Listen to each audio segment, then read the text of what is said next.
চট্টগ্রাম 11 আসনের সাবেক সংসদ সদস্য এম এ লতিফকে গ্রেফতার করে আদালতে তোলা হয়েছে। পুরো মামলায় গ্রেফতার করেছে।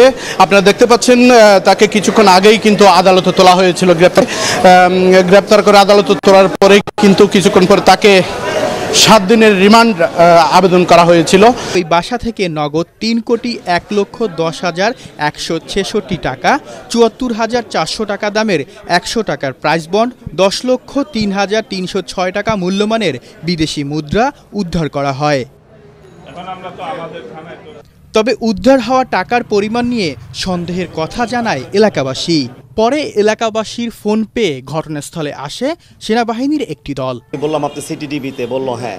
তো উনি আমার আবার রিকোয়েস্ট করলো যে এটা আপাতত আমরা আরেকটা অপারেশনে যাব, ওদের অল্টারনেট আরেকটা সেট আপ আছে অপারেশনের স্বার্থে, এটা আপনারা অন্য কোনো প্রশাসন বা মিডিয়ারে বলবেন না। যখন মিডিয়ারে বলবেন না বলছে, আমার ডাউট হয়েছে। আমাদেরকে ঢুকতেই দেয় না এখানে। আমি বলতেছি না, টাকা জনগণের, এই টাকা আমাদের সামনে যা করার করেন। ওনারা ছোট ছোট ব্যাগ করতেছে, পোলটা করতেছে, বিভিন্ন রকমেরই।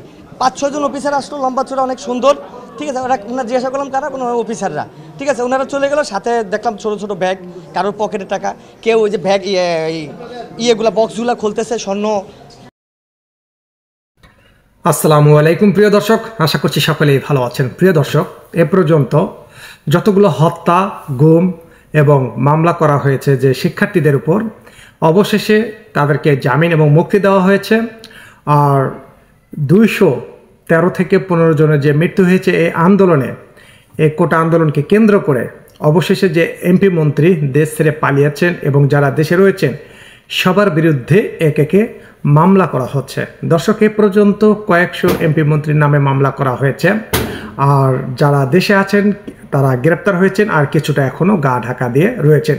পুলিশ, সেনাবাহিনী তাদেরকে খুঁজছেন এবং অনেকে পরিবারের মধ্যে নেই, দূর দূরান্ত আত্মীয় স্বজনের বাসায় তারা গা ঢাকা দিয়ে আছেন। দর্শক, এ পর্যন্ত একটি তথ্য এসেছে, সাবেক 2 এমপি সহ 119 জনের বিরুদ্ধে হত্যা মামলা দায়ের করা হয়েছে। দর্শক, সবারই বিচার করা হবে। যারা বিদেশে রয়েছেন তারা কখনো বাংলাদেশে আসতে পারবে না, আর যদি আসে তাহলে অবশ্যই তারা গ্রেপ্তার হবেন। এখানে 119 জনের নামে যে মামলা করা হয়েছে সেখানে কি বলছে, বৈষম্য বিরোধী ছাত্র আন্দোলন এবং আন্দোলনকারী জনতাকে পিটিয়ে গুলি করে হত্যার দায়ে ঢাকা 19 আসনের সাবেক সংসদ সদস্য মোহাম্মদ সাইফুল ইসলাম ও তৌহিদ জং মুরাদ সহ 119 জনের নামে উল্লেখ করা মামলা। শুক্রবার রাত 11:30টার দিকে মামলাটি দায়ের করেন বৈষম্য বিরোধী ছাত্র আন্দোলন নিহত আজ সাবুরের প্রতিবেশী চাচাতো ভাই নাহিদ ওরফে মিঠু। আশুলিয়া থানার ওসি FM সায়েদ বলেন, শুক্রবার রাত 119 জনের নামে উল্লেখ করে একটি হত্যা মামলা দায়ের করা হয়। আসামিদের গ্রেপ্তারে চেষ্টা চলছে। নিহত আজ সাবুর 16 বছর, নওগাঁ মহাদেবপুর থানার এবং মাহাদেবপুর গ্রামেরই নাহিদ ওরফে জাকিরের ছেলে। সে আশুলিয়া ইয়াপুর ইউনিয়ন এবং জামগড়া শিমুলতলা এলাকার পরিবার। জামগড়া শহীদ স্কুলে 10ম শ্রেণীতে পড়তেন সেই ছাত্র। মামলার আসামিরা হলেন ঢাকা 19 আসনের সাবেক সংসদ সদস্য, আশুলিয়া থানা আওয়ামী লীগের সাধারণ সম্পাদক এবং ডেন্ডাবর এলাকায় মৃত সিরাজুল ইসলামের ছেলে সাইফুল ইসলাম, বয়স 55। আওয়ামী লীগের আরেক সাবেক সংসদ সদস্য টঙ্গিবাড়ি এলাকায় মৃত আনোয়ার জয়ের ছেলে তালুকদার মোহাম্মদ তৌহিদ জং মুরাদ। আশুলিয়া থানা এবং আওয়ামী লীগের সভাপতি ফারুক হাসান তুহিন, বয়স 54, তার বাবা সাভার পৌরসভার মেয়র ছিলেন। আব্দুল গনি কালু। তারপরে লিখছেন, পাথালিয়া ইউনিয়নের পরিষদের চেয়ারম্যান পারভেজ দেওয়ান, আশুলিয়া ইউনিয়ন পরিষদের চেয়ারম্যান শাহাবুদ্দিন মাতবর, ইয়াপুরের ইউনিয়ন পরিষদের চেয়ারম্যান সুমন আহমেদ এবং ভুয়া, সাভার উপজেলা আওয়ামী লীগের সাবেক সাধারণ সম্পাদক আলী হায়দার, আশুলিয়া যুবলীগের আহ্বায়ক কবির হোসেন সরকার। মোট 119 জনের নামে মামলা দায়ের করা হয়।